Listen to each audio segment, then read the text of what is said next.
वहीं CUET UG exam से जुड़ी बड़ी खबर आपको बता दें कि इसमें गड़बड़ी मिली तो दोबारा होंगे एग्जाम। एनटीए की तरफ से ये कहा गया है और कई उम्मीदवारों ने गड़बड़ी की शिकायत सही मिलने पर दोबारा होंगे एग्जाम।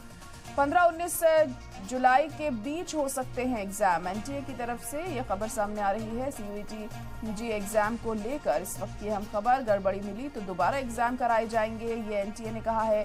कई उम्मीदवारों ने गड़बड़ी की शिकायत की है और शिकायत अगर सही पाई गई तो दोबारा एग्जाम होंगे। 15 से 19 जुलाई के बीच दोबारा एग्जाम कराए जा सकते हैं। एनटीए की तरफ से ये बात सामने आई है। तो लगातार इस तरह के एग्जाम्स में जो गड़बड़ी है, जो धांधली है, वो बढ़ती जा रही है। अब सीयूईटी यूजी एग्जाम को लेकर भी सवाल उठ रहे हैं। तमाम स्टूडेंट्स ने इसको लेकर शिकायत दर्ज कराई है और एनटीए ने ये साफ कर दिया है कि अगर गड़बड़ी इसमें पाई गई तो दोबारा से ये एग्जाम होंगे। 15 से 19 जुलाई के बीच ये एग्जाम दोबारा कराए जा सकते हैं अगर इसमें गड़बड़ी पाई गई तो। ये एनटीए की तरफ से जाहिर किया गया है। एनटीए भी लगातार सवालों के घेरे में है क्योंकि जो भी एग्जाम एनटीए करा रहा है यहाँ पर उसमें गड़बड़ी ही देखने को मिल रही है। लेकिन अब ये एग्जाम दोबारा कराने की बात एनटीए की तरफ से ही यहाँ पर कही गई है। तो अब देखना होगा कि जांच में क्या निकलकर सामने आता है।